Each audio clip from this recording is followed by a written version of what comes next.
Iran के हमले के बाद से ही पश्चिम एशिया में तनाव जारी है। इजराइल कब ईरान पर हमला कर दे, इस बात को लेकर कई देश चिंतित हैं। हालांकि इजराइल का दावा है कि उसने ईरानी हमले में इस्तेमाल किए गए 99% ड्रोन और मिसाइलों को पहले ही मार गिराया था, लेकिन इजराइल ने इस बात का श्रेय अपने पश्चिमी सहयोगियों और कई अरब देशों को दिया है। इजराइल का कहना है कि वो अपने सहयोगियों की मदद के बिना ईरानी हमले को आसानी से विफल नहीं कर पाता। बड़ी बात यह है कि इसमें अरब देश भी शामिल हैं। ईरान के इजराइल पर अटैक के बाद मिडिल ईस्ट में तनाव का माहौल है। दक्षिणी लेबनान में इजरायली हमलों में हिजबुल्लाह फील्ड कमांडर समेत 3 लोगों की मौत हो गई। इस तरह से इजराइल ने ये बदला लिया है। उसके बाद ईरान अगला कदम क्या उठाएगा, ये देखने लायक होगा। इस तरह की कैपेबिलिटी है ईरान के पास, अल्लाह ना करे अगर कोई ऐसी कॉन्फ्लिक्ट जो है एस्केलेट करती है। जी, इजराइल को तो मैं समझता हूँ ये कहना भी कि वो जी मिडिल ईस्ट का एक मुल्क का गलत है। ईरान भी जानता है कि उससे कितनी बड़ी गलती हुई है और ईरान ये भी जान रहा है कि जब कोई आपके साथ ना हो, जब कोई आपका सपोर्टर ना हो तो और ज़्यादा कॉन्सिक्वेंसेस फेस करने पड़ते हैं। वही चीज़ आज हमको होती नज़र आ रही है। जो इस्लामिक देश हैं, इस्लामिक देशों में जो बड़ा वर्ग जो सुन्नी ब्लॉक है, वो पूरा का पूरा आज खिलाफत करता हुआ नज़र आ रहा है ईरान की। और क्यों ना करे, पुराना जंग है और सिया सुन्नी विवाद अगर हम देखें तो वो सदियों का विवाद है। एक बार स्टेज पे आकर के हाथ मिला लेने से वो विवाद ख़त्म नहीं हो जाता। यहाँ पर लंबे समय से ये लोग इंतज़ार कर रहे थे सुन्नी कंट्री से कब हम जो है इसको ठिकाने लगा दें, मगर वो चीज़ हो नहीं पा रही थी। अभी भी आप देखो तो इनके जो हूती विद्रोही हैं वो अटैक करते रहते हैं सऊदी और बाकी सबके ऊपर, वो भी रुका नहीं है। तो उनको साफ दिख रहा है सुन्नी कंट्रीज को, खासतौर पर सऊदी अरब को, कि हमको कुछ करने की ज़रूरत नहीं है, सिर्फ हमें सपोर्ट नहीं करना है और हमें ईरान को ख़त्म करने के लिए कुछ भी करने की ज़रूरत नहीं, बस चुप रहो अपने आप। इजराइल, अमेरिका, इंडिया सब मिल करके उसको जो है जो करना है वो कर डालेंगे। तो चुप इसीलिए वो रह रहे हैं। ईरान का सपोर्ट तो कभी करेंगे नहीं, पीठ पीछे से इन लोग का सपोर्ट जरूर करते हुए नजर आने वाले हैं। वो फिलिस्तीनियों का दूसरा घर कहे जाने वाले जॉर्डन ने, सऊदी अरब ने खुलकर इजराइल की मदद की बात कबूल की है। लेकिन अब सवाल तो ये उठता है कि आखिर इजराइल के सबसे बड़े विरोधियों में गिने जाने वाले ये देश उसके बचाव के लिए क्यों खड़े हुए। एक सवाल ये भी है कि आखिर इस मदद के पीछे ईरान के साथ दुश्मनी वाला एंगल है या फिर अमेरिका का दबाव, क्योंकि जिस तरह से ईरान ने इजराइल पर हमला किया, जॉर्डन इजराइल की मदद के लिए सबसे आगे था। जॉर्डन ने न सिर्फ अपने हवाई क्षेत्र का उल्लंघन करने वाले ईरानी ड्रोन और मिसाइलों को मार गिराया, बल्कि अमेरिकी और इजरायली लड़ाकू विमानों के लिए भी अपने हवाई क्षेत्र को खोल दिया गया है। अब जो देश कल तक विरोधी थे वो आज इजराइल का समर्थन कर रहे। एक वजह तो ये भी है कि अमेरिका इन सब के बीच खड़ा है। हालांकि जॉर्डन ने अपने आधिकारिक बयान में कहा है कि उसने आत्मरक्षा के तहत ईरानी ड्रोन को रोका, ना कि इजराइल की मदद करने के लिए। जॉर्डन ने फिलिस्तीनियों का समर्थन किया है और कहीं ना कहीं वो ईरान के सहयोगी हमास के खिलाफ इजराइल के युद्ध में गोलीबारी में फंसने से बचना चाहता है। लेकिन अभी तक जॉर्डन ने इजराइल को अपने हवाई क्षेत्र का उपयोग करने की अनुमति देने पर कोई टिप्पणी नहीं की है। वह तो जो भी मुस्लिम देश आज इजराइल के समर्थन में हैं, उससे ये बात साफ हो जाती है कि ये देश कोई भी नई मुसीबत मोल नहीं लेना चाहते। कहीं ना कहीं ईरान का समर्थन और युद्ध को बढ़ावा देना तीसरे विश्व युद्ध का खतरा बढ़ाता है। गौर करने वाली बात यह भी है कि मुस्लिम देशों से घिरा इजराइल अकेला नहीं है। उसके पक्ष में अमेरिका समेत कई यूरोपियन देश भी खड़े हैं जो इसे और भी घातक बना देते हैं। खैर, बड़ी बात यह है कि मुस्लिम देशों ने इजराइल की मदद की। ईरान के इजराइल पर अटैक के बाद मिडिल ईस्ट में तनाव का माहौल है। दक्षिणी लेबनान में इजरायली हमलों में हिजबुल्लाह फील्ड कमांडर समेत 3 लोगों की मौत हो गई। लेबनानी सिक्योरिटी सूत्रों ने कहा कि आधे साल में 1 सप्ताह की शांति के बाद फिर से हिंसा में वृद्धि हुई है।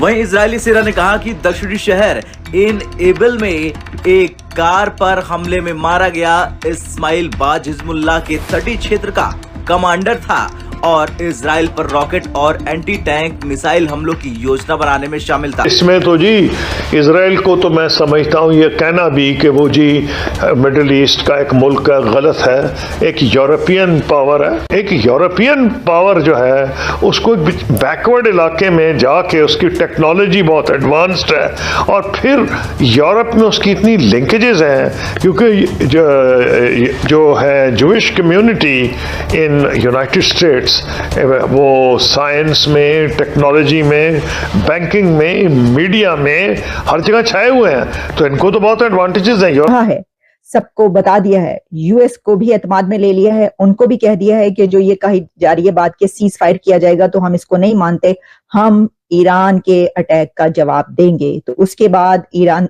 अब ईरान क्या करेगा और इजराइल क्या करने जा रहा है, यह बड़ी खौफनाक इस वक्त सूरत हाल क्रिएट हो चुकी है। इसकी वजह यह है कि ये बातें इब्राहिम रईसी ने की हैं कतर के अमीर अल थानी से एक लॉन्ग कन्वर्सेशन, टेलीफोनिक कन्वर्सेशन के दौरान, क्योंकि ईरान ने टॉक्स की हैं कतर के साथ और of punishing the aggressor. Now we firmly declare that the smallest action against Iran's interest will definitely be met with a severe, extensive and painful response against all its perpetrators. ये कहना है इब्राहिम रईसी का। ये एक ऐसी धमकी है कि जिसके ऊपर अब दुनिया में सोचा जा रहा है कि ईरान क्या करेगा, क्योंकि ईरान ने भी ये कहा है कि उसके पास भी ऐसा हथियार है कि फिर वो जो करेगा वो दुनिया देखेगी। लेकिन इसके ऊपर यूनाइटेड नेशंस की जो न्यूक्लियर वॉचडॉग है वो बहुत ज्यादा परेशान है कि इजराइल ईरान के न्यूक्लियर फैसिलिटीज को, अब इस वक्त जो खतरा दरपेश है सबको, पूरी दुनिया को, और जो बात की जा रही है और जिसमें यूनाइटेड नेशंस के जो सेक्रेटरी जनरल हैं एंटोनियो गुतेरेस, उनकी तरफ से भी ये कहा गया है कि रेस्ट्रेंट शो की जाए। और इसी के साथ IAEA के chief nuclear watchdog, UN nuclear watchdog के चीफ का ये कहना है कि उनको ये खतरा है कि कहीं ये न्यूक्लियर की जंग ना स्टार्ट हो जाए। इसकी वजह यह है कि कहीं ऐसा तो नहीं होगा कि इजराइल ईरान की न्यूक्लियर को हिट करेगा। तो अगर इजराइल की तरफ से ईरान के न्यूक्लियर को हिट किया जाएगा तो फिर ईरान का क्या जवाब होगा? ईरान ने जो ये कहा कि उसके पास भी ऐसा हथियार है, तो उसके पास कौन सा हथियार है, क्या ईरान उसका जवाब देगा? अब प्रॉब्लम ये है, अगर क्या ऐसा होगा, इजराइल जवाब देगा, इजराइल जब हमला करेगा और उसका हमला कैसा होगा, उसके जवाब में ये हो नहीं सकता कि ईरान फिर उसका जवाब ना दे। तो ये जवाब दर जवाब का सिलसिला शुरू हो चुका है।